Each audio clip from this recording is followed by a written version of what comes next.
भैया कुलवीर छावड़ा जी आए मंच संचालन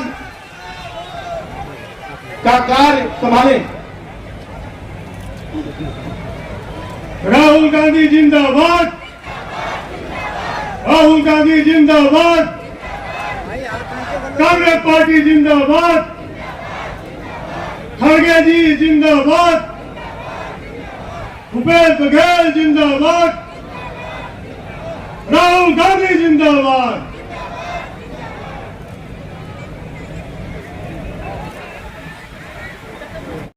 मैं सम्मान के साथ हमारे ग्रामीण के अध्यक्ष भागवत साहू जी, शहर अध्यक्ष आदरणीय कुलवीर छावड़ा जी से निवेदन करूंगा कि वे हमारे मुख्य अतिथि आदरणीय भैया राहुल गांधी जी का स्वागत करेंगे। प्रसन्न नागरिक हमारी दीदी महापौर हेमा देशमुख जी, सुजीत बघेल जी, अतुल चंद साहू जी।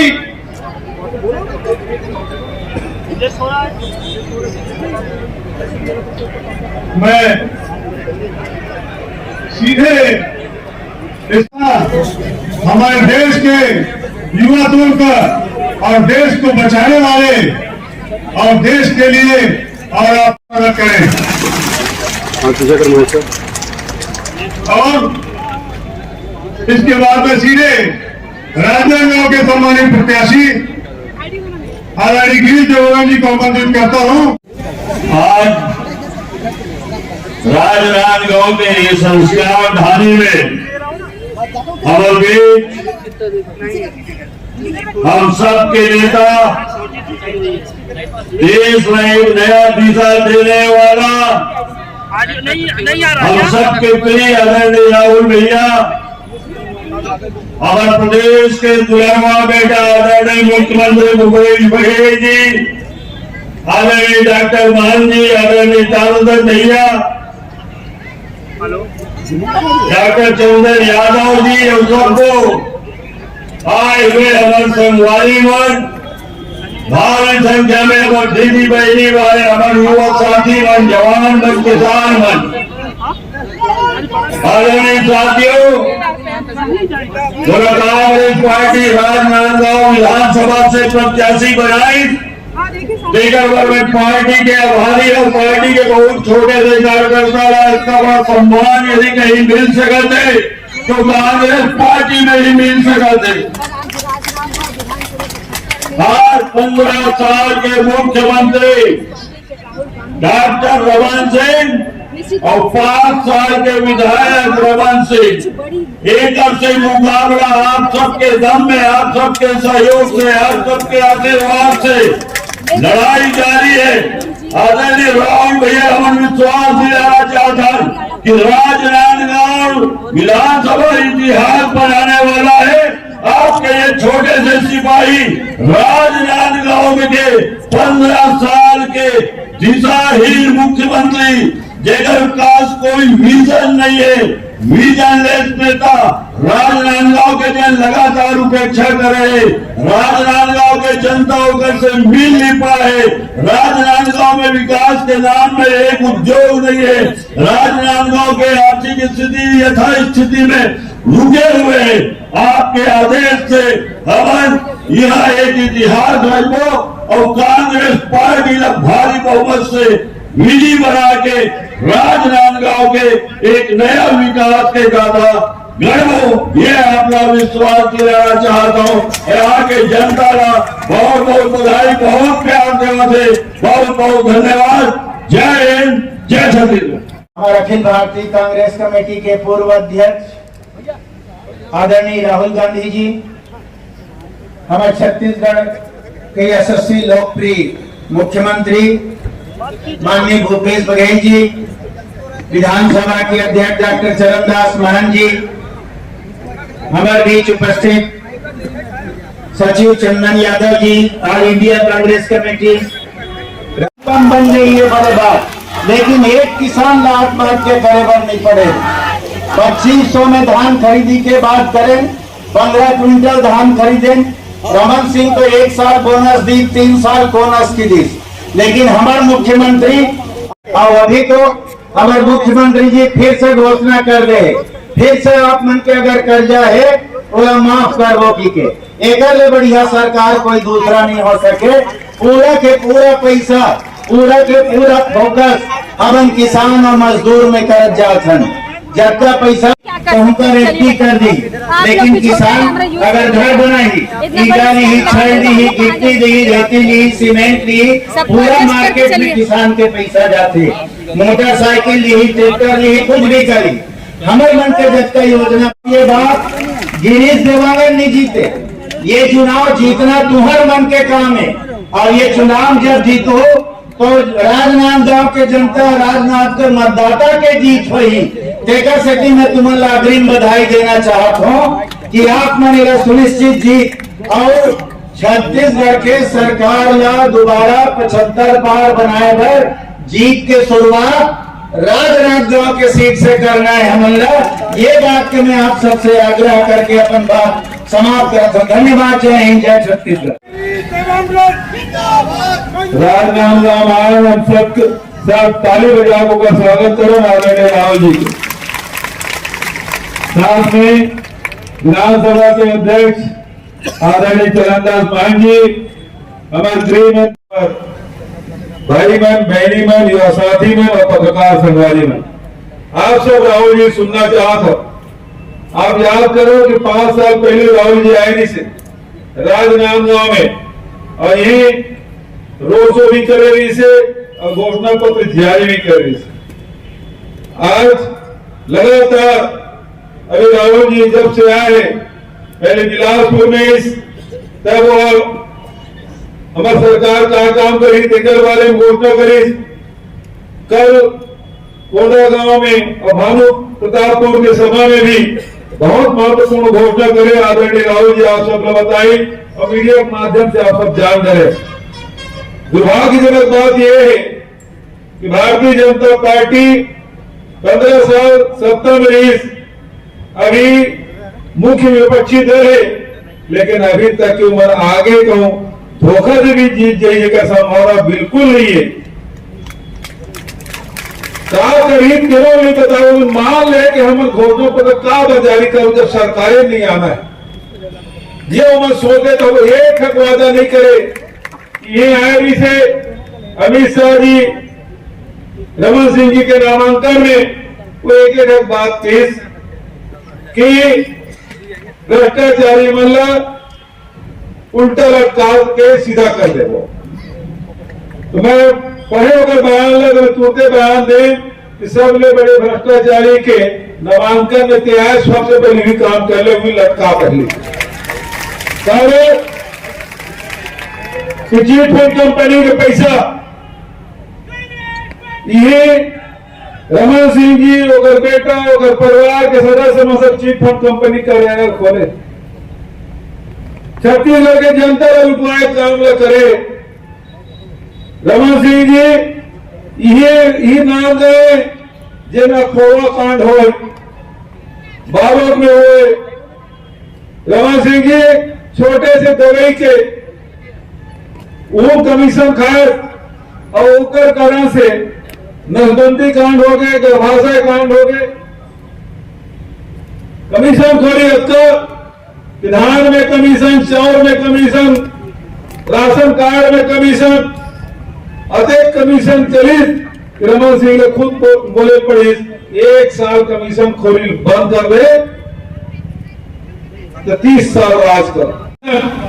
यदि कमीशन खोर के खिलाफ सही कार्रवाई करना चाहता तो रमन सिंह जी से शुरुआत कर ले। अगर 15 साल लुटवाए के काम न करे, कोई काम नहीं। पूरे प्रदेश में रमन सिंह के राज में गरीब आदमी और गरीब होए, अमीर और अमीर होए। आरबीआई की जो रिपोर्ट है 2018 में देश में सर्वाधिक गरीबी रेखा के नीचे जीवन यापन करने वाला कोई प्रदेश है, जनसंख्या है तो छत्तीसगढ़ में 40% व्यक्ति छत्तीसगढ़ में गरीबी रेखा के नीचे। 15 साल में सब जंगला गरीबी रेखा के पीछे ढकेले काम रमन सिंह करे। राशन कार्ड में एक घोटाला करे, 36,000 करोड़ की घोटाला कर दी। तो रमन सिंह जी लुटे काम करी, लुटवाया के काम करी। और जब तक खदान है वो कौन लगे तेल बताए जरूरत नहीं है। कौन लगे शर्मा जी? बताओ कौन लगे? जब का कोयला खदान, लोहा खदान, अब एसीसीएल सबसे बड़े कोयला उत्पादक अभी 2 महीना पहले वो कोयला खदान अडानी दे दी। 18 में ठीक चुनाव पहले आचार संहिता लगे पहली बैला जिला के जन खदान है लोहा के खदान उधर एमडीओ नियुक्त कर अडानी का, तो ये पूरा संपत्ति अडानी का। आज ये मन से मैं कहना चाहता हूं, भारतीय जनता पार्टी की मना या केंद्र सरकार राज्य सरकार ने केवल बदनाम करे के काम करा दे ताकि कैसो करके सत्ता प्राप्त कर सके। और छत्तीसगढ़ के जत्था खदान है, फैक्ट्री है, नगर नार के स्टील प्लांट है, पावर प्लांट है, वो सब अडानी सौंप दे। तो सवाल ये बात के है, ये प्रदेश है हमारा है कि अडानी खड़े? हमारे छत्तीसगढ़िया मन कह रहे नहीं छत्तीसगढ़ के, तो यहाँ की धन संपदा हमारे में होना चाहिए कि ओकर में होना चाहिए? अब तय ये करना है कि छत्तीसगढ़ को बचाना है कि छत्तीसगढ़ को बेचवाना है। पहली में बताओ, बचाना है ना? एक दो रास्ता है, एक बेचने वाला के और दूसरा बचाने वाला। कांग्रेस पार्टी और नेता राहुल गांधी जी 5 साल पहले आप लकेरी से कि किसान के ऋण माफी कर दो, 2500 रुपये क्विंटल धान दे दो, 400 यूनिट तक की बिजली बिल हाफ कर दो, 4000 प्रति माना बोरा के दर से तेंदू पत्ता खरीद लो, सब काम भविष्य के निहित में बता दो। 2500 देरी के साथ 2640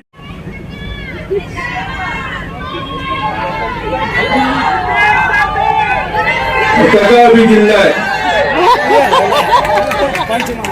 सवाल ये बात के एक रास्ता जो राहुल जी के कांग्रेस पार्टी के जो हमेशा गरीब के, किसान के, मजदूर के, नौजवान के, महिला मन के हित में फैसला करते, आदिवासी अनुसूचित जाति के हित में फैसला करते, और दूसरी तरफ लगातार देश के प्रदेश के धन संपदा एक आदमी देख काम करा थे, ये भारतीय जनता पार्टी और नेता मोदी जी और संगवारी अमित शाह जन यूं हो गए रमन सिंह वही तो दिवाली भाजपा चुनाव ना होने लगे, रमन सिंह चुनाव लड़ा था ताकि दूसरे उनके चलवे नहीं करे। तो आज फिर से समय है 5 साल बाद चुनाव के, और तुम नारा लगाए हो, क्या नारा है? अब की बार जोर से, अब की बार 75 पार और 75 नंबर सीट में आम सभा हो। जीतना है कि नहीं जीतना है?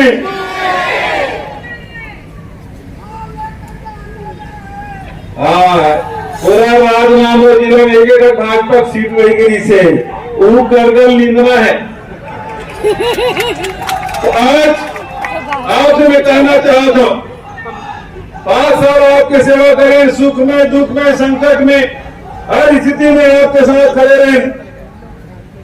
कोरोना काल में भी हमारी सरकार है 3 महीने का राशन एडवांस में सबके घर पहुंचाए काम करे।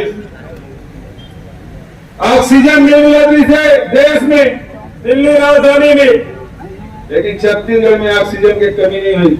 यहाँ महाराष्ट्र, यहाँ मध्य प्रदेश, यहाँ पंजाब, राजस्थान, यूपी, सब जगह यहाँ ऑक्सीजन भेजे काम करे। और राजनांदगांव के जनता यहाँ के कार्यकर्ता मेले में बधाई देना चाहता हूँ, मतलब मैं प्रणाम भी करता हूँ। प्रदेश दूसरा प्रदेश के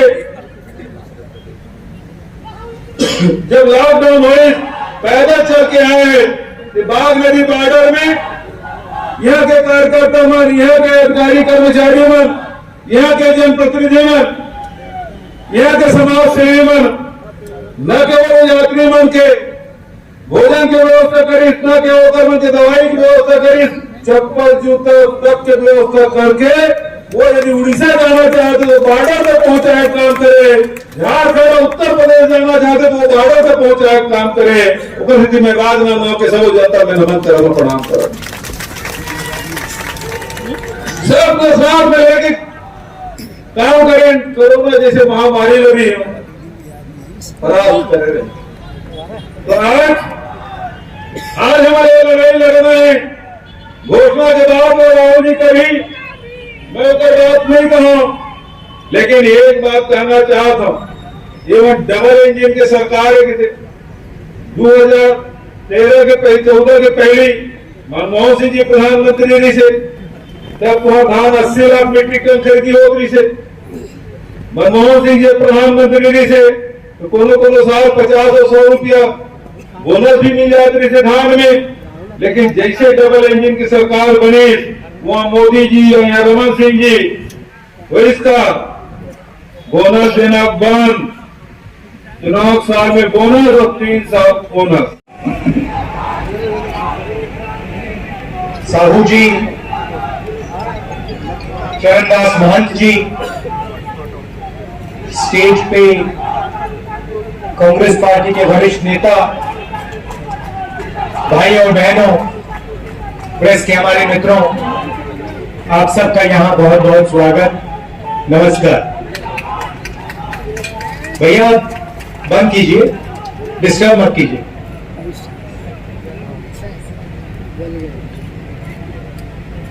पांच साल पहले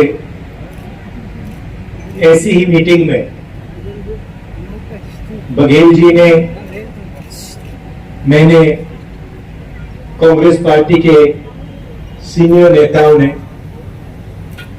छत्तीसगढ़ की जनता से 3-4 वायदे किए थे।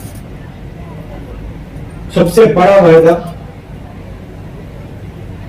कि छत्तीसगढ़ में किसानों का कर्जा माफ होगा और एक ऐसी सरकार आएगी जो किसानों की रक्षा करेगी, जो किसानों की, मजदूरों की आवाज सुनेगी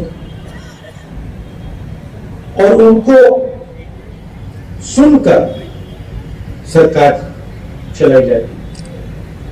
हमने ये भी कहा था कि धान के लिए छत्तीसगढ़ के किसानों को 2,500 रुपए प्रति क्विंटल मिलेगा। अब मैं आपसे पूछना चाहता हूं, क्या हमने आपको सच बोला था या झूठ बोला था? हमने 15-20 बातें नहीं की थी, हमने 4-5 बातें बोली थी, मगर जो हमने स्टेज से बोला वो हमने करके दिखाया। एक और बात, हमने वायदा किया था कि छत्तीसगढ़ में किसानों को 2,500 रुपए क्विंटल मिलेगा। किया था ना? आज क्या रेट है? आज 2,500 है या 2,640 है? 2,640। तो जो हमने वायदा किया था उससे हम आगे निकल गए। वहां हमने रुके नहीं। हम आपको ये कह सकते थे कि देखिए, हमने तो 2,500 की बात करी थी, हमने 2,600, 700, 800 की बात तो नहीं की थी, मगर नहीं, हमने उसको 2,640 कर दिया। और आप बोले भी ना, हम उसको आने वाले समय में 3,000 तक ले जाएंगे। क्यों? आपको बोलने की जरूरत नहीं, क्योंकि हम किसान के दिल में जो है उसको हम समझ जाते हैं और उसकी आवाज, जो दिल की आवाज होती है, वो हम सुन लेते हैं।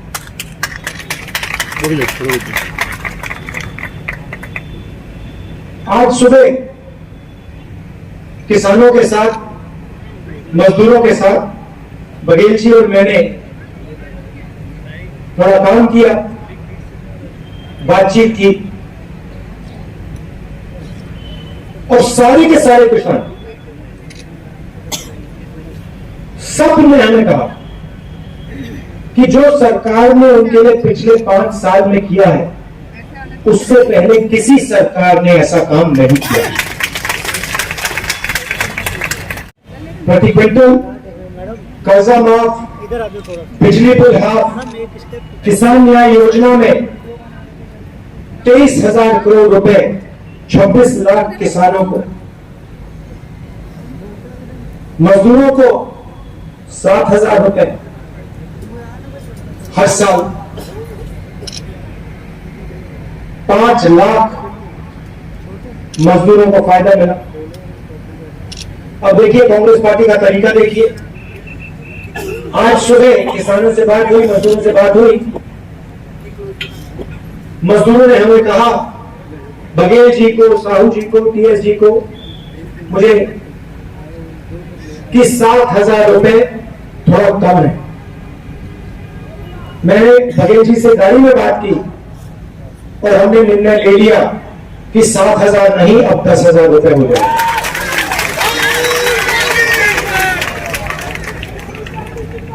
और छत्तीसगढ़ के किसान, सारे किसानों को मैं कहना चाहता हूं, पिछली बार हमने कर्जा माफी का वायदा किया था, वो वायदा हमने पूरा किया और इस बार भी हम कर्जा माफी का वायदा कर रहे हैं और हम आपका कर्जा माफ कर देंगे। सुबह हमने पूछा, किसानों से पूछा, उनकी जमीन के बारे में पूछा और मैंने उनसे पूछा, भाई आप जमीन का रेट क्या है? सीधा मुझे जवाब देते, राहुल जी यहां पर कोई जमीन बेचना नहीं चाहता,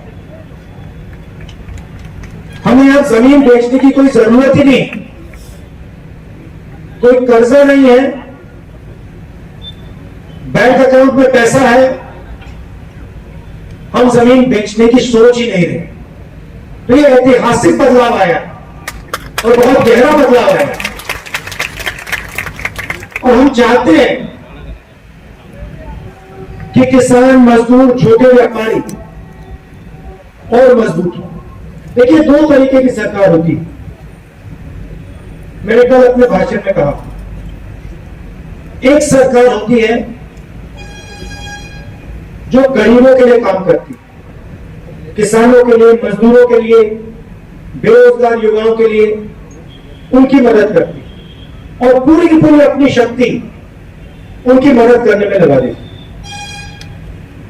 दूसरी तरीके की सरकार होती है, वो अरबपतियों को देखती है और जो देश में सबसे अमीर लोग होते हैं, अरबपति जो होते हैं, उनके लिए सरकार काम करती है। 14 लाख करोड़ रुपए नरेंद्र मोदी जी की सरकार ने अदानी जी जैसे लोगों का कर्जा माफ किया है। 14 लाख करोड़ रुपए। आप मुझे बताइए, बीजेपी ने कौन सी स्टेट में, हिंदुस्तान में अलग अलग स्टेट में उनकी सरकार है, कौन से स्टेट में बीजेपी ने कर्जा माफ करके दिखाया किसानों का? ये मुझे बताओ।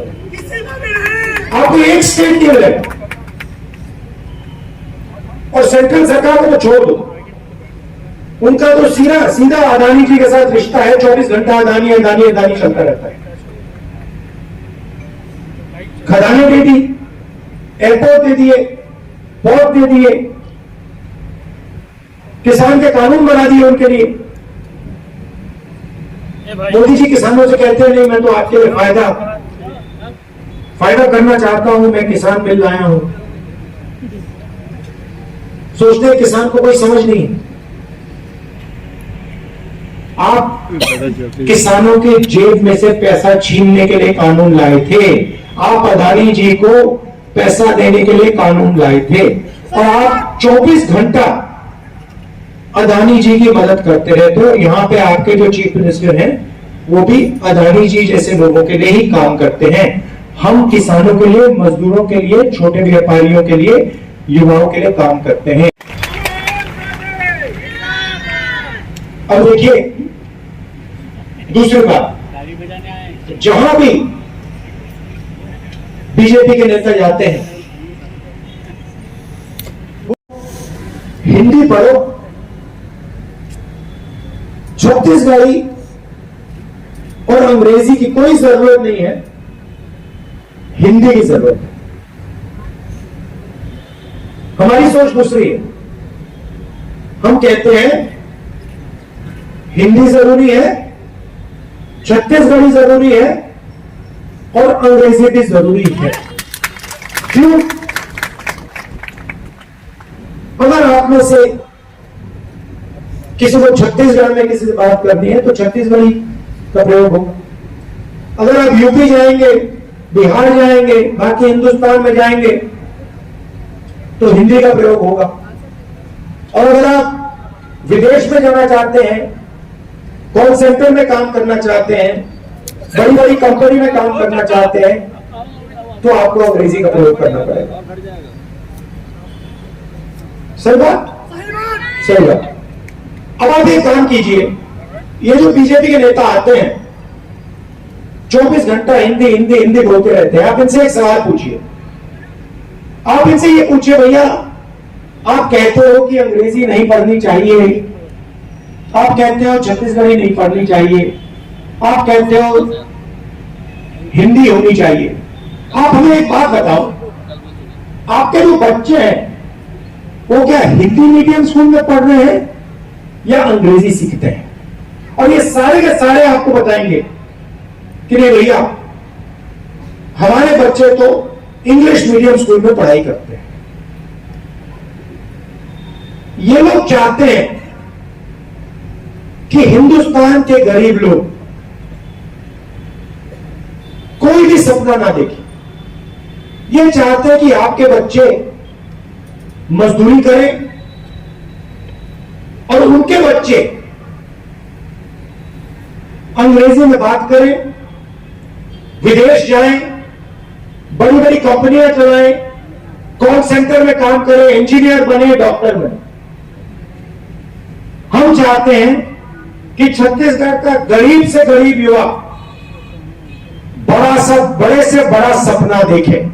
अगर उसे इंजीनियर बनना है, अमेरिका में जाके काम करना है, कॉल सेंटर में काम करना है, लॉयर बनना है, डॉक्टर बनना है, उसके पास सारे के सारे हथियार हो।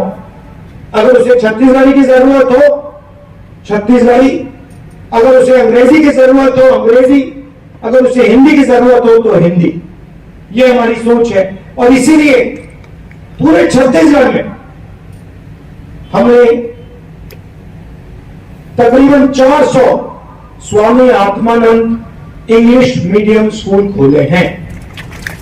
और इसको ये हमने जो जाल फैलाया है, इसको हम और फैलाएंगे और इसको और गहरा करेंगे। 33 नई यूनिवर्सिटीज एस्टेब्लिश की और कल हमने एक नया अनाउंसमेंट किया, केजी टू पीजी। इसका मतलब समझेगा? समझ गए। समझिए केजी टू पीजी का मतलब यस। क्या है? इसका मतलब KG 1 से लेके पोस्ट ग्रेजुएट केजी से लेकर पीजी तक छत्तीसगढ़ की सरकार मुफ्त में शिक्षा देने जा रही है। ये लोग बीजेपी वाले लोग कौन बोल रहा है? स्कूल को, कॉलेज को, अस्पताल को प्राइवेटाइज कर रहे हैं। जैसे बघेल जी ने अभी कहा, बचाने वाली सरकार ठीक है, कहीं से या बेचने वाली सरकार। यहाँ पर ये लोग अस्पतालों को, स्कूलों को, कॉलेजेस को बेचते हैं, हम बचाते हैं। इसीलिए छत्तीसगढ़ में सरकारी स्कूल, सरकारी कॉलेज, सरकारी यूनिवर्सिटी में छत्तीसगढ़ के किसी भी युवा को 1 रुपया नहीं देना पड़ेगा, मुफ्त में आपकी शिक्षा होगी।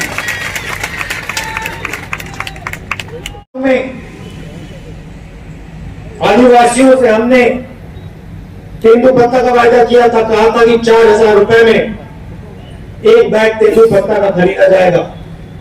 इस बार हम कह रहे हैं 4000 रुपए साल के आपके ऑटोमेटिक बैंक अकाउंट में हम डाल देंगे। और जो आपके जंगल में जो चीजें उगती हैं, तेंदू पत्ता, इमली, इनके लिए हम 10 रुपए एक्स्ट्रा एमएसपी में डाल देंगे। भाइयों बहनों, एक और बहुत बड़ा मुद्दा है और शायद वो हिंदुस्तान की राजनीति के लिए, हिंदुस्तान के प्रगति के लिए सबसे बड़ा मुद्दा है। उसको हम जाति जनगणना कहते हैं, कास्ट सेंसस। सवाल यह है कि इस देश में हम जात की बात करते हैं, मगर किसी को नहीं मालूम कि कौन सी जात की कितनी आबादी है, कोई नहीं जानता। अगर मैं आपसे पूछूं, भाई हिंदुस्तान में ओबीसी वर्ग के कितने लोग हैं, यहां पे हजारों लोग हैं, आप जवाब नहीं दे पाओगे। चलो पूछता हूं, हिंदुस्तान में ओबीसी वर्ग के लोग कितने हैं, कोई बता सकता है? देखिए सन्नाटा छा गया, कोई नहीं जानता। मोदी जी 24 घंटा ओबीसी ओबीसी ओबीसी करते रहते हैं, मगर इस देश को यह नहीं मालूम कि ओबीसी कितने हैं, आदिवासी कितने हैं, दलित कितने हैं, और आदिवासी के अंदर, दलित के अंदर अलग अलग कितनी जाति हैं और उनकी आबादी कितनी है। अब आप पूछोगे भैया इसकी क्या जरूरत है? बीजेपी के लोग कहते हैं भैया क्या जरूरत है, देश को क्यों पता लगे ओबीसी कितने हैं? मैं आपको बताता हूं। अगर हम भागीदारी की बात करते हैं, अगर हम देश की हिस्सेदारी की बात करते हैं, तो हमें पता लगाना पड़ेगा कि अलग अलग जातों में कितने लोग हैं। हिंदुस्तान की सरकार को एमपी नहीं चलाते। लोग सोचते हैं कि भाई लोकसभा और राज्यसभा के मेंबर ऑफ पार्लियामेंट हिंदुस्तान की सरकार को चलाते हैं, मगर जो सच्चाई जानता है वो आपको 1 मिनट में कह देगा कि हिंदुस्तान की सरकार को 90 आईएएस के ऑफिसर्स चलाते हैं। आप से ले ला रहे हैं, सही बोला ना मैंने? मतलब 90 लोग हैं जो इस देश की सरकार को चलाते हैं, उनको हम secretary to government of India कहते हैं। सबसे बड़ा अफसर होता है कैबिनेट सेक्रेटरी, और उसके नीचे 90 अफसर होते हैं secretary to government of India. ये लोग हिंदुस्तान की सरकार चलाते हैं। कैसे चलाते हैं? मनरेगा में कितना पैसा जाता है ये निर्णय लेते हैं। मनरेगा कैसे बनेगा, मजदूरों को कैसे पैसा दिया जाएगा, कॉन्ट्रैक्टर को कैसा पैसा दिया जाएगा, सड़क कहां बनेगी, कैसे बनेगी, अंत में ये लोग निर्णय लेते हैं। तो सवाल ये है,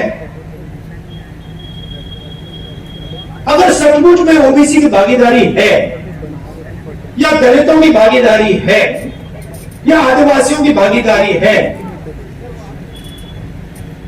तो इन अफसरों में भी ओबीसी की, दलितों की, आदिवासी अफसर होंगे, होने चाहिए। और कम से कम अगर देश में मान लो 50% ओबीसी है, तो 90 में से 50% ओबीसी होने चाहिए। तब हम कह सकते हैं हाँ भैया ओबीसी की भागीदारी है। और 90 में से मान लो दलितों की 15% आबादी है, तो 15% दलित होने चाहिए। और मान लो हिंदुस्तान में 15% आदिवासी है, तो 15% उसमें आदिवासी होनी चाहिए। तो फिर हम कह सकते हैं हाँ भैया, आदिवासी भी शामिल है, दलित भी शामिल है, ओबीसी भी शामिल है। और जब हिंदुस्तान का बजट बांटा जाता है, लाखों करोड़ रुपए बांटे जाते हैं, तो उसमें ओबीसी की भी आवाज है, दलित की भी आवाज है, आदिवासी की भी आवाज है, जनरल की भी आवाज है। अब सच्चाई सुनिए, 90 अफसर हैं, 90 में से 3 अफसर ओबीसी से आते हैं। आदिवासियों की बात करते हैं, 90 में से 3 आदिवासी हैं, 3 ओबीसी हैं। और मजा वहां नहीं बंद खत्म होता। अगला सवाल यह है कि ठीक है, ऐसे अफसर हैं, ये जो 3 हैं, ये बजट में कितने पैसे का निर्णय लेते हैं? यहां जो ओबीसी युवा है, आप हिल जाओगे, आपको गुस्सा आएगा। भाइयों बहनों, हिंदुस्तान के बजट में ओबीसी अफसर सिर्फ 5% निर्णय लेते हैं। क्या हिंदुस्तान में ओबीसी की आबादी 5% है? कम से कम 50% है। तो ओबीसी युवाओं को नरेंद्र मोदी से यह सवाल पूछना चाहिए, हमारी आबादी 50%, आप 24 घंटे कहते हो ओबीसी सरकार, ओबीसी सरकार, ओबीसी सरकार, और हमारा हक 5%, ये किसका बेवकूफ बना रहे हो?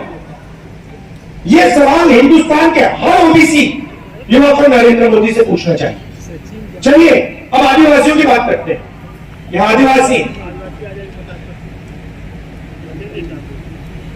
भाइयों बहनों, ओबीसी 5% निर्णय लेते हैं, आदिवासी कितना लेते हैं? 1%। आदिवासी युवा आप अच्छी तरह सुनो, अगर हिंदुस्तान की सरकार 100 रुपए खर्च करती है, तो हिंदुस्तान के आदिवासी अफसर 100 में से 10 पैसे का निर्णय लेते हैं। ओबीसी 5% और आदिवासी 0.1% निर्णय लेते हैं। और सुनना है तो दलित 1% निर्णय लेते हैं। इसीलिए जाति जनगणना की जरूरत है। हम जानना चाहते हैं कि इस देश में ओबीसी 5% निर्णय ले रहे हैं, उनकी आबादी क्या 5% है या 50%? और अगर 50% है तो नरेंद्र मोदी जी की सरकार में जो हो रहा है वो सरासर अन्याय है। अपनी मीटिंग में कह दिए, मैं कह रहा हूं, बघेल जी कह रहे हैं, खाड़गे जी कह रहे हैं कि कांग्रेस पार्टी ने जो जनगणना की थी, जाति जनगणना की थी, आंकड़े आपके पास है मोदी जी, उनको आप पब्लिक कर दीजिए। देश के आदिवासियों को, दलितों को, पिछड़ों को आप बता दीजिए उनकी आबादी कितनी है। डरने की क्या जरूरत है? नरेंद्र मोदी जी यहां आते हैं, लंबे लंबे भाषण देते हैं, कहते हैं मैं ओबीसी हूं, मगर ये नहीं कह सकते भैया मैं ओबीसी हूं, मैं जानना चाहता हूं कि इस देश में मेरे जैसे ओबीसी कितने हैं। ये नरेंद्र मोदी की नहीं कहते। क्यों नहीं कहते? क्योंकि ओबीसी के लिए काम नहीं करते, वो अदानी जी के लिए काम करते हैं। और अगर उन्होंने कह दिया, गलती से भी कह दिया कि भैया जाति जनगणना होनी चाहिए, तो जो वो अदानी जी के जेब में डाल रहे हैं वो नहीं डाल पाएंगे। तो हमने तो निर्णय ले लिया, जैसे हमारी सरकार दिल्ली में आएगी हम उसी दिन जाति जनगणना का काम शुरू कर देंगे। यहां पे छत्तीसगढ़ में हमारी सरकार आएगी तो जाति का सेंसस उसी दिन छत्तीसगढ़ में शुरू हो जाएगा। कर्नाटक में शुरू हो गया है, राजस्थान में शुरू हो गया है, यहां पे भी हम काम शुरू कर देंगे। ये मैं आपसे कहना चाहता था। और जाति जनगणना के बाद पिछड़ों का, दलितों का, आदिवासियों का एक नया चैप्टर लिखा जाएगा। उनकी प्रगति के लिए, उनके विकास के लिए ऐतिहासिक काम शुरू हो पाएगा। आप सब यहां आए, इसके लिए दिल से बहुत बहुत धन्यवाद। नमस्कार, जय हिंद।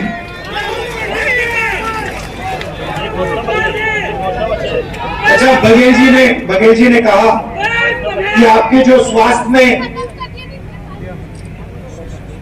जो आपको इंश्योरेंस मिलता है 10 लाख रुपए, 5 लाख रुपए मिलता है, उसको हम 10 लाख रुपए का करने जा रहे हैं। धन्यवाद।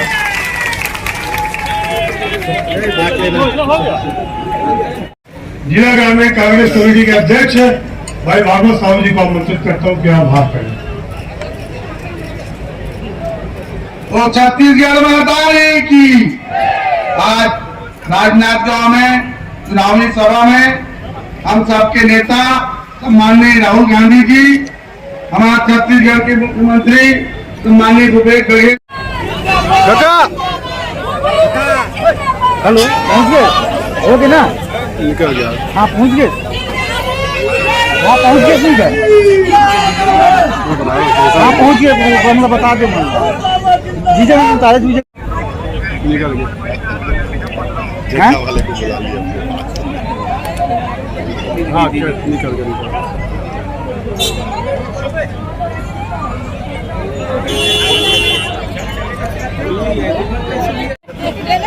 खड़ो सब। अरे आप बोल ढकेल देते हैं, ये भी नहीं रही हमारे इधर दिखाया कि तो कभी।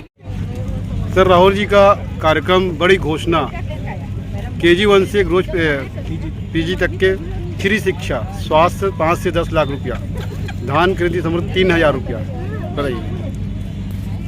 जैसा कि राहुल जी ने कहा कि जो वायदे उन्होंने 2018 में छत्तीसगढ़ की जनता से किया था और इस घोषणा पर उन्होंने छत्तीसगढ़ की जनता से आशीर्वाद मांगा था, जनता ने हमें भरपूर आशीर्वाद दिया और हमने अपने किए गए उन तमाम वादों को जमीन पर रखा, जिसका जनता ने जवाब भी दिया। जब राहुल जी ने कहा क्या हम जो चीज़ें हमने आपसे वादे किए थे इसी राजनांदगांव में आकर के हमने कहा था, तो वो वादे हमने पूरे किए। फिर से 2023 का चुनाव है, राहुल जी ने उसी विकास की जो विकास हमने नई लिखी है पिछले 5 साल में, गढ़बो नवा छत्तीसगढ़ का जो विकास है उसको और राहुल जी गहरा करना चाहते हैं और फैलाना चाहते हैं। उसी क्रम में आप देखे होंगे कि किस तरह से स्वास्थ्य सेवा, पहले जो स्वास्थ्य में जो इंश्योरेंस का हमारा पैसा था वो 5 लाख रुपया का था, उसे दुगुना कर दिया गया है। 10 लाख रुपया हम किसी स्वास्थ्य सेवा के लिए और स्वास्थ्य में किसी के सुधार के लिए किसी को ज़रूरतमंद व्यक्ति को हम 10 लाख तक की राशि उसे मदद करेंगे। उसी तरह से एक बहुत बड़ा क्रांतिकारी कदम छत्तीसगढ़ के लिए बना है और ये नींव जो आज छत्तीसगढ़ में रखी गई है, राहुल जी ने जिसकी घोषणा की है शिक्षा जगत में, क्योंकि हम सब जानते हैं किसी भी समाज के उदय के लिए, किसी भी समुदाय के उदय के लिए, बढ़ने के लिए शिक्षा बहुत ही ज़रूरी है। उन्होंने इसको विस्तार में आप लोगों के सामने बात रखी कि किस तरह से भारतीय जनता पार्टी की विचारधारा युवाओं को कमज़ोर कर रही है। मान लीजिए आप हिंदी सिर्फ सीखिए, अंग्रेजी मत सीखिए, यानी आप अंग्रेजी सीख लेंगे तो बड़े जगह जाकर के नौकरियां कर सकते हैं, बड़ी बड़ी कंपनियों में नौकरी कर सकते हैं, छत्तीसगढ़ से बाहर देश विदेश में आप नौकरी कर सकते हैं। ये जो पूरा उन्होंने एक कहानी गढ़ी है, उन्होंने एक पूरा कहानी छत्तीसगढ़ के युवाओं को लिखी है। उन्होंने कहा है कि इस कड़ी में हम स्वामी आत्मानंद स्कूल का फैलाव 400 स्कूल है उसको और हम गहरा करेंगे और बहुत अलग अलग क्षेत्रों में देंगे। दूसरी जो उन्होंने बहुत बड़ी घोषणा की है पूरे देश की, पूरे देश में ये जो क्रांति फैलाएगी, खास करके छत्तीसगढ़ से हमने शुरुआत की है कि KG से PG तक, यानी बच्चा जब से स्कूल जाने लगेगा, प्ले स्कूल के बाद से लेके PG तक हर एक तरह की शिक्षा, यानी जो सरकारी स्कूल में पढ़ रहे हैं, सरकारी कॉलेज में पढ़ रहे हैं, सरकारी यूनिवर्सिटीज़ में पढ़ रहे हैं, चाहे 10वीं तक पढ़ रहे हैं, 12वीं तक पढ़ रहे हैं, इंटर तक कर रहे हैं, ग्रेजुएशन कर रहे हैं, इंजीनियरिंग कर रहे हैं, मेडिकल कर रहे हैं, डिप्लोमा कर रहे हैं, नर्सिंग कर रहे हैं, ITI कर रहे हैं, तकनीकी शिक्षा ले रहे हैं, किसी भी तरह की शिक्षा अगर वो सरकारी कॉलेज यूनिवर्सिटीज़ में ले रहे हैं तो उनकी शिक्षा मुफ्त कर दी गई है। उसी तरीके से विद्यार्थी का बस सेवा जो है छत्तीसगढ़ सरकार की, उसमें उनको फ्री सेवा दी गई है, कॉलेज आने से स्कूल जाने तक सभी लोगों का।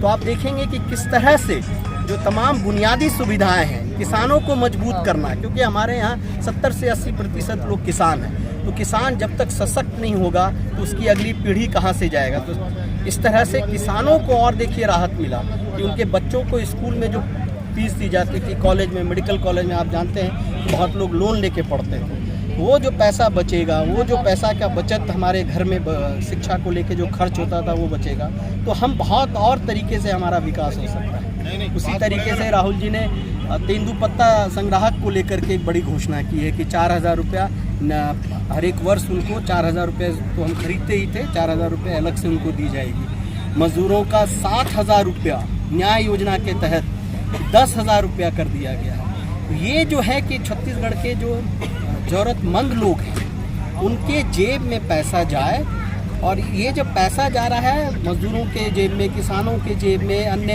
हमारे और वर्गों के जेब में, वो पैसा फिर खर्च करता है बाज़ार में। जब पैसा खर्च करेगा तो उससे व्यापारियों का भी बहुत बड़ा लाभ मिलेगा। तो यहाँ जैसे कि मोटरसाइकिल की संख्या बढ़ गई है, बेचने मतलब जो खरीदार बढ़ गए हैं, ट्रैक्टर के खरीदार बढ़ गए हैं, उससे व्यापारी भी बढ़ गया। इसलिए अब कोरोना काल में भी छत्तीसगढ़ में बहुत ज़्यादा असर नहीं पड़ा था। तो ये जो हमारी जो आर्थिक व्यवस्था और नीति, जिसकी पूरी रणनीति राहुल जी ने आज आपके सामने पेश किया, उन्होंने अच्छे से समझाया कि किस तरह से छत्तीसगढ़ के युवाओं को भारतीय जनता पार्टी आगे नहीं बढ़ने दे रही है, उसे मौका नहीं दिया जा रहा है। तो राहुल जी उनके बाहर जाने का और मजबूत होने का दरवाज़ा खोल रहे हैं।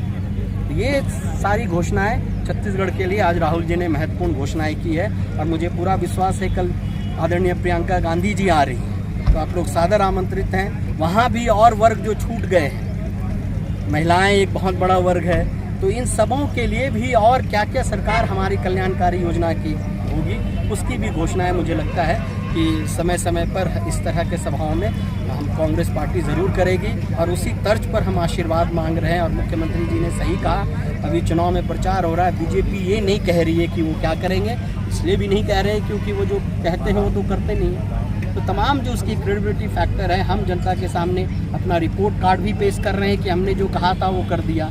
अब हम क्या करेंगे, आप उस पर सोचिए और हमें आशीर्वाद